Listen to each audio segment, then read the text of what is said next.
Assalamualaikum warahmatullahi wabarakatuh. Kita lanjutkan sesi ketiga terkait dengan upaya penanggulangan darurat krisis kesehatan. Jadi tadi di tahap awal, setelah ada informasi krisis kesehatan ya, dan penanganan oleh tenaga kesehatan setempat existing yang ada di situ, termasuk PSE 119, ya langsung dilakukan RHA, Rapid Health Assessment. Nanti akan ditentukan ini krisis atau situasi bukan krisis ya. Kalau ini krisis kesehatan, artinya itu tenaga kesehatan dan sarprasnya tidak mencukupi, maka dibentuklah koordinator klaster kesehatan, aktivasi AEOC ya, Head ya, Emergency Operation Center ya. Yang dalam ini biasanya dinas kesehatan ya, Dinkes ya, dinas kesehatan.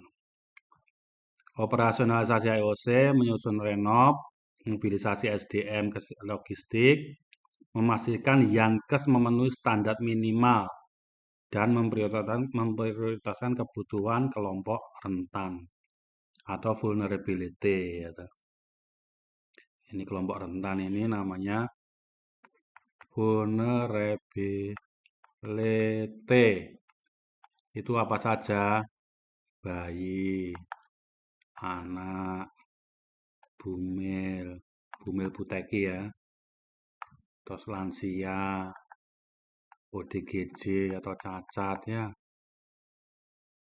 bayi, anak, bumil buteki, lansia, ODGJ, cacat, dan penyakit tidak menular kronis ya, apa DM, hipertensi, stroke ya, itu.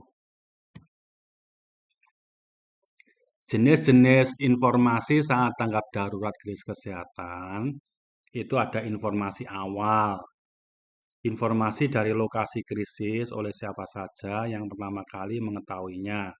Tidak harus berjenjang, langsung telepon. Biasanya ada 112, 119, atau ke BPBD, ke PMI, ke Dinkes, ya gitu. Terus informasi hasil RHA, petugas ke lokasi bencana, memastikan kedaruratan, dampak permasalahan kesehatan dan kebutuhan, informasi perkembangan situasi oleh sistem kesehatan secara berjenjang, mulai dari kabupaten, provinsi, ke nasional. Kabupaten itu PSC, ini provinsi command center, ya, provinsi command center, terus ini nasional command center, NCS ya, national command center. Ini rapid health assessment ya, dilakukan secara cepat di lokasi bencana. Ya, RHA itu dilakukan secara cepat di lokasi bencana. Tujuan menilai permasalahan kesehatan dan potensi risiko, identitas kebutuhan, rekomendasi dalam rangka respon cepat. Kesehatan. Caranya RHA itu observasi langsung, wawancara, informasi dari data sekunder, data yang ada, survei cepat, jika tidak tersedia data sekunder. Data yang dikumpulkan, jenis bencananya apa, lokasi kejadian, data geografis lingkungan, batas-batas daerahnya ya, data korban meninggal, hilang, luka, dirawat, dirujuk, data jumlah, komposisi usia, gender, kelompok rentan, penampungan pengungsi, jenis penyakit, potensi KLB apa, diare, penyakit mata, dan lain-lain ya. Itu. Data yang dikumpulkan, fasilitas kesehatan yang rusak, fungsinya, kondisi fasilitas umum, listrik, air bersih, akses ke lokasi, jaringan komunikasi, kondisi sanitasi, kesehatan lingkungan, ketersediaan SDM ya, SDMkes, dan juga upaya penanggulangan yang telah dilakukan, komando koordinasi dan upaya upaya yang sudah dilakukan apa, dilaporkan ya, lapor. gambaran singkat kejadian bencana, perkiraan luas bencana, informasi populasi terdampak, kesakitan dan kematian berapa jumlahnya, respon yang ada, terus kebutuhan kegiatan yang perlu dilaksanakan. Rekomendasinya apa? Ini HEOC.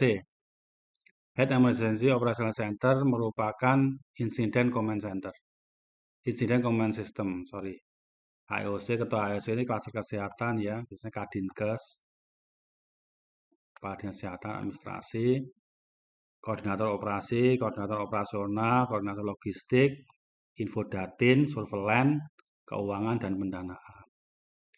Koordinator operasional ada klaster kesehatan, ada subklaster Promkes, Yankes, Kesling P2P, Kespro, Gizi, Jiwa, dan DVI atau forensik ya, forensik.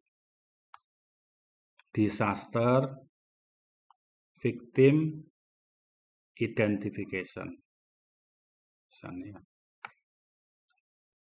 Jadi ini fungsinya adalah memberikan pelayanan perlindungan kesehatan dan fungsi komando, koordinasi, dan kolaborasi. Komando, koordinasi, dan kolaborasi. Ini klaster kesehatan ya, ada kabupaten ya, ada kabupaten, kota, dan ada nasional ya. Yang jelas ada sekretariat, perencanaan, humas ya, perwakilan kementerian ya. Itu ada di situ semuanya. Ini tugasnya. Pada IOC ada perencanaan, operasional, logistik, datin, surveillance, dan keuangan ya. Sesuai dengan bidangnya masing-masing. Perencanaan menyusun rencana operasi tanggap darurat, kesehatan, update, moneh penanganan darurat krisis. Operasional melaksanakan renov, mengordinasikan upaya Yankes, apa aja, medis, kesmas. Mobilisasi menggunakan SDM kesehatan, EMT, PHRT, public health ya. Sistem berjalan dengan baik, rujukan.